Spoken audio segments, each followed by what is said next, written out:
మరి ఇంకా ఏం చెప్తాం? ఇంకా ఆఖరి రక్తపు బొట్టు వరకు మనకు ఆయన చక్కగా మన నిమిత్తం తన ప్రాణాన్ని అర్పించారంటే, మరి మన పరిస్థితి ఏంటయ్యా అంటే, మనం ఆలోచిస్తే మనం ఎలా ఉన్నామయ్యా అంటే, ఇంకా అదే రొచ్చు బ్రతుకండి. ఇంకా అదే బురద. మంచి మాట ఉంటుంది బైబిల్లో, కుక్క తన వాంతికి తిరిగినట్లును కడగబడిన పంది ఇదిగో బురదకు మళ్ళినట్టును అనే సామెత మన గురించే రాయబడినట్టుగా ఆ మాట ఫుల్ఫిల్ అవుతుందని ఒక మాట ఉంటుందండి పేతురు గారు రాసిన పత్రికలో. అంటే మనం ఇంకా నువ్వు దాన్నే కోరుకుంటున్నావంటే, అయినా కానీ దేవుడు మనల్ని విడిచిపెట్టారంటే లేదండి. పాపులుగా ఉన్నప్పుడు విడిచిపెట్టలేదు. పాపులుగా ఉన్నప్పుడు విడిచిపెట్టలేదు. ఒకవేళ పాపములను ఒప్పుకొని పాపక్షమాపణ పొంది ప్రభు యొక్క రక్షణలోకి వచ్చిన తర్వాత మరి నా బిడ్డకు బైబిల్ ఒకటి ఉంటే సరిపోతుందా? కాదు. బైబిల్ ఒకటి ఉంటే సరిపోదు. మరేం కావాలి? బైబిల్లో ఉన్న విషయాలను ఆల్రెడీ రాశాం కదా, బైబిల్లో సరిపోదా? కాదు. బైబిల్లో ఉన్న విషయాలను ఎల్లప్పుడూ బోధించే విధంగా, పాపం చేస్తుంటే ఒకవేళ గద్దించే విధంగా, వాక్యం చెప్తుంటే ఒకవేళ తోడుగా ఉండే విధంగా, పరిశుద్ధంగా బ్రతుకుతుంటే ఒకవేళ ప్రోత్సహించే విధంగా ఏం చేయాలో తెలుసా? ప్రతి క్షణం, ప్రతి మూమెంట్ బలపరచటానికి, బలహీన సమయాల్లో బలపరచటానికి, బలంగా ప్రభువులు వెళ్తున్నప్పుడు ప్రోత్సహించడానికి, కృంగిన వేళలో ఆదరణ కలిగించడానికి, ప్రతి క్షణం కూడా మనకు తోడుగా ఉండటానికి దేవుడు ఏం చేశారయ్యా అంటే, అపోస్తుల కార్యాలు మనం చూస్తే 2వ అధ్యాయం మనం చూద్దామండి. అపోస్తుల కార్యాలు 2వ అధ్యాయం మనం చూస్తానండి. ఆ ప్రేమ ఎంత గొప్పదో మీరు చూడండి. అపోస్తుల కార్యాలు 2వ అధ్యాయం మనం చూస్తానండి. 38వ వచనం మనం చూద్దామండి. 38వ వచనం మనం చూస్తే పేతురు గారు అంటున్నారండి, మీరు మారు మనసు పొంది పాప క్షమాపణ నిమిత్తము ప్రతి వాడు యేసుక్రీస్తు నామమున బాప్తిసం పొందుడి, అప్పుడు మీరు ఏం చేస్తారు తెలుసా? పరిశుద్ధాత్మ అనువరము పొందుదురు. పరిశుద్ధాత్మ అనువరం పొందితే ఏంటి బ్రదర్ ఉపయోగం అంటే, యేసు ప్రభువు వారు చాలా చక్కగా వర్ణిస్తారండి. ఆ సందర్భంలో మనం చూద్దాం. యోహాను సువార్త మనం చూస్తే 10వ అధ్యాయం మనం చూద్దామండి. యోహాను సువార్త 16వ అధ్యాయం మనం చూద్దాం. యోహాను సువార్త 16వ అధ్యాయము 11వ వచనం మనం చూద్దాం. యోహాను సువార్త 16వ అధ్యాయం 11వ వచనం మనం చూస్తే ఏమండి, యోహాను సువార్త 16వ అధ్యాయము 11వ వచనం మనం చూద్దాం. చదవండి. దానికంటే ముందు 14వ అధ్యాయం మనం చూద్దాం. 14వ అధ్యాయంలో కొన్ని మాటలు మనం చదివిన తర్వాత అక్కడికి వెళ్దాం. 14వ అధ్యాయం 16వ వచనం మనం చూద్దాం. 16వ వచనం మనం చూస్తే, నేను తండ్రిని వేడుకొందును మీ యొద్ద ఎల్లప్పుడు ఉండటానికి, ఏమండి, మీ యొద్ద ఎల్లప్పుడు ఉండటానికి ఆయన వేరొక ఆదరణకర్తను అనగా సత్యస్వరూపిగా ఆత్మను మీకు అనుగ్రహించును. అంతేనా? 26వ వచనం మనం చూస్తే, ఆదరణకర్త అనగా తండ్రి నా నామమున పంపబో పరిశుద్ధాత్మ సమస్తమును మీకు బోధించి నేను మీతో చెప్పిన సంగతులన్నిటినీ మీకు జ్ఞాపకము చేయును. మరొక మాట మనం చూస్తానండి.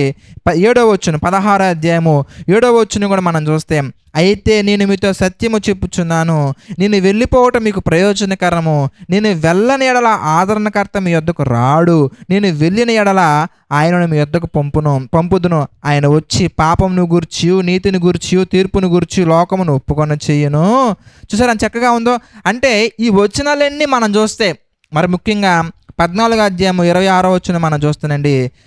ఆదరణకర్త అనగా తండ్రి నా నామమున పంపబో పరిశుద్ధాత్మ సమస్తమును మీకు బోధించి నేను మీతో చెప్పిన సంగతులన్నిటినీ మీకు జ్ఞాపకము చేయను. మరొక మాట మనం చూస్తే ఎఫెసీయులకు రాసినటువంటి పత్రిక 4వ అధ్యాయం మనం చూస్తే 30వ వచనం మనం చూద్దాం. ఎఫెసీయులకు రాసినటువంటి పత్రిక 4వ అధ్యాయము 30వ వచనం మనం చూస్తే, దేవుని పరిశుద్ధాత్మను దుఃఖపరచకుడి, విమోచన దినం వరకు మీరు ఆయన యందు మీరు ముద్రింపబడి ఉన్నారు. అంటే మీరు బాగా ఆలోచిస్తానండి, తల్లి గర్భంలో ఉన్నప్పుడు మన మీద దేవుడు ఎలాంటి ప్రేమనైతే చూపించారో ఆ ప్రేమ రెట్టింపు అయ్యే విధంగా మనం పాపులుగా ఉన్నప్పటికీ దేవుడు మనల్ని ప్రేమించి మనందరి నిమిత్తం యేసుక్రీస్తు వారిని మన కొరకు బలిగా అర్పిస్తానండి. మనం పాపులం అనే విషయాన్ని గ్రహించిన తర్వాత ఆ పాప క్షమాపణ మనం పొందుకోవడానికి సిద్ధపడి బాప్తీసం తీసుకున్న వెంటనే పాపక్షమాపణ మనం పొంది, మారు మనసు పొంది, పాపక్షమాపణ నిమిత్తం మనం బాప్తీసం తీసుకున్న వెంటనే ఏం జరుగుతుంది అంటే, మనకి తోడుగా ఎవరు ఉంటున్నారండి? మనతో ఉండటానికి ఎవరు వస్తున్నారండి? పరిశుద్ధాత్మ దేవుడు. పరిశుద్ధాత్మ దేవుడు ఏం చేస్తున్నారయ్యా అంటే, మనం పాపం చేసేటప్పుడు మన హృదయాన్ని గద్దిస్తూ ఉంటాడు. ఇది నిజంగా నీకు న్యాయం అనిపిస్తుందా? వాక్యంలో ఇదేనా ఉంది? నువ్వేం చేస్తున్నావు? ఇలా చేయకూడదు కదా, నువ్వు ఎందుకు ఇలా మాట్లాడుతున్నావు? నువ్వు ఇలా మాట్లాడకూడదు కదా. చూడండి, కావాలంటే మనం పాపము చేసిన వెంటనే ప్రియులారా, మనలో ఒక రకమైనటువంటి ఆందోళన మొదలవుతుందండి. పరిశుద్ధాత్మ దేవుడు మనతో పాపము చేయక ముందు గద్దిస్తారు, పాపము చేసిన తర్వాత మనలో పశ్చాత్తాపం కలిగే విధంగా తన క్రియలను ఆయన చేస్తూ ఉంటారు. ఆయన గద్దింపుని వినకపోతే కొన్ని సందర్భాలలో చెల్లెళ్ళు తమ్ముళ్ళు మాట్లాడుతుంటారండి, అన్నయ్య కరెక్ట్గా ఈ టైంకి మీరు ఎలా ఫోన్ చేశారు అన్నయ్య అంటే, అదే టైంకి దేవుడు మనల్ని ఇక్కడ చక్కగా ప్రేరేపిస్తూ ఉంటారండి. ఇదిగో ఒకసారి ఆమెకు కాల్ చేయి, ఒకసారి అతనికి కాల్ చేయి, ఒకసారి ఆమె నిమిత్తం ప్రార్థన చేయి, ఒకసారి ఈమె నిమిత్తం ప్రార్థన చేయి. ఇవన్నీ ప్రకృతి సంబంధమైన మనుషులకి వెరితనంగా ఉండొచ్చు, కానీ పరిశుద్ధాత్మలో ఆ అనుభవం, పరిశుద్ధాత్మ దేవుని యొక్క అనుభవం కలిగినటువంటి వారికి మాత్రం చాలా చక్కగా ఆహ్లాదకరమైనటువంటి వాతావరణాన్ని, ఆత్మీయ అనుభవాన్ని కలిగిస్తూ ఉంటాయండి. ఒక వ్యక్తిని మార్చడానికి పరిశుద్ధాత్మ దేవుడు ఒక వ్యక్తిలో ఆ బలాన్ని, ఆత్మ సంబంధమైన బలాన్ని ఎప్పటికప్పుడు బలపరుస్తూ విమోచన దినం వరకు ముందుకు నడిపించడానికి పరిశుద్ధాత్మ యొక్క శక్తి ఎంత గొప్పగా పనిచేస్తుందో ఆ శక్తిని అనుభవించినటువంటి వాళ్ళకి తప్పకుండా అర్థమవుతుంది. వాక్యం చదువుకుంటున్నప్పుడు చక్కగా అర్థం చేసుకునే మంచి మనస్సుని, ప్రార్థన చేసేటప్పుడు మంచి శక్తిని, వాక్యాన్ని బోధిస్తున్నప్పుడు సహాయాన్ని, పిల్లరా ఒక సమస్యను పరిష్కరిస్తున్నప్పుడు ఆత్మ సంబంధమైన వివేచన శక్తిని, ఇవన్నీ కూడా పరిశుద్ధాత్మ దేవుడు మనకు అందించడానికి, ఎల్లప్పుడూ మనతో తోడుగా ఉండటానికి, మరియు ఆయన చెప్పినటువంటి సంగతులు యేసుక్రీస్తు వారు ఏ విషయాలైతే మనకు చెప్పారో ఆ విషయాలని మరలా జ్ఞాపకము చేయొచ్చు. నీతిని గూర్చియో, పాపమును గూర్చియో, పరిశుద్ధతను గూర్చి మనకి ఒక్కొక్కటి తెలియచేస్తూ, ఒప్పుకునేలా చేస్తూ, సర్వసత్యములోకి మనల్ని నడిపించి గొప్పగా మనల్ని ముందుకు తీసుకెళ్ళడానికి పరిశుద్ధాత్మ దేవుడు మనకి పంపిస్తున్నారు. ఇందులో మనకి ఏం కనబడుతున్నాయి అంటే విడువని ప్రేమ కనబడుతుంది. ఇంకా దేవుడు మనల్ని ఎక్కడ విడిచిపెట్టారు మీరు చెప్పండి? తల్లి గర్భంలో ఉన్నప్పుడు విడిచిపెట్టారా? లేదు. భూమి మీద ఉన్నప్పుడు విడిచిపెట్టారా? లేదు. మనం పాపులుగా ఉన్నప్పుడు విడిచిపెట్టారా? లేదు. పాపాన్ని ఒప్పుకొని, ఆయన సన్నిధిలో పాపాన్ని ఒప్పుకొని మారు మనసు పొందిన తర్వాత విడిచిపెట్టారా? లేదు. ఎక్కడి వరకు విడిచిపెట్టలేదు అయ్యా అంటే విమోచన దినం వరకు ఒక విశ్వాసగా నువ్వు ఉండకుండా పరిపూర్ణుడిగా మారడానికి పరిశుద్ధాత్మ దేవుణ్ణి సహా మనకి ఒక వరంగా మనకిచ్చి మనలో తన క్రియను ముందుకు కొనసాగిస్తూ తీసుకువెళ్తున్నప్పుడు మనం ఎలాంటి వారమయ్యా అంటే పరిశుద్ధాత్మ దేవుడు గద్దించిన మాట వినం, బైబిల్లో ఉన్న విషయాలను గద్దించిన మాట వినం, సహోదరులు చెప్పినా వినం, సహోదరుల్ని కాంప్రమైజ్ చేయడం కోసం చూస్తాం, పరిశుద్ధాత్మని కాంప్రమైజ్ చేయడం కోసం చూస్తాం. పరిశుద్ధాత్మ యొక్క వెలుగు మనలో ప్రకాశింపనివ్వకుండా ఆత్మను ఆర్పివేసే విధంగా మన శరీరాన్ని, మన ఆలోచనల్ని, మన చుట్టూ ఉన్న పరిస్థితుల్ని మనం మొత్తం మార్చేసుకొని ఇంకెక్కడ ఉందండి దేవుడు ఎక్కడ సహాయం చేస్తున్నాడండి? ఆత్మ యొక్క క్రియలను కొనసాగింపనివ్వకుండా మనం ఏం చేస్తున్నామయ్యా అంటే పరిశుద్ధాత్మని యొక్క శక్తిని మనలో ముందుకు తీసుకెళ్లకుండా కుంటు పడిపోయే విధంగా క్రియలు లేని విశ్వాసులుగా మనం మారిపోతున్నాము. సేవకులు చెప్తున్నా వాళ్ళకి సలహాలు ఇస్తాం తప్ప వాళ్ళకు కూడా సలహాలు ఇస్తూ ఉంటామండి. అట్లా కాదు బ్రదర్, మీరు సమయాన్ని దేవునికి అది ఇవ్వాల్సిందంటే ఎక్కడండి? మీరు అర్థం చేసుకోవాలి బ్రదర్.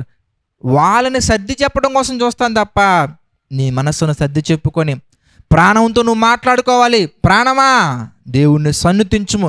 ఈ ఉద్యోగం వచ్చింది దేవుని వల్ల, ఈ చదువు వచ్చింది దేవుని వల్ల, ఈ జాబ్ వచ్చింది దేవుని వల్ల, ఈ పరిస్థితులు వచ్చింది దేవుని వల్ల. ఈరోజు మనం మూడు పూటల అన్నం మెతుకులు మనం మింగుతున్నామంటే 5,000తోటి మన నోట్లోకి భోజనం వెళ్తుందంటే ఇది దేవుని వల్ల. ప్రాణమా, దేవుణ్ణి సన్నుతించు. అంతేగాని మనం ఏం చేస్తాం తెలుసా అండి? దాని కొరకు పరిగెడతా ఉంటామండి. అది దొరకని సమయంలో దేవుడి దగ్గర కనిపెట్టి ప్రార్థన చేసి అది దొరికిన తర్వాత అది ఇంకా ఎక్కువ సంపాదించుకోవడానికి కనిపెట్టే మార్గాల కొరకు మనం మార్గాలను కనిపెడుతూ వెళ్తూ ఉంటామండి.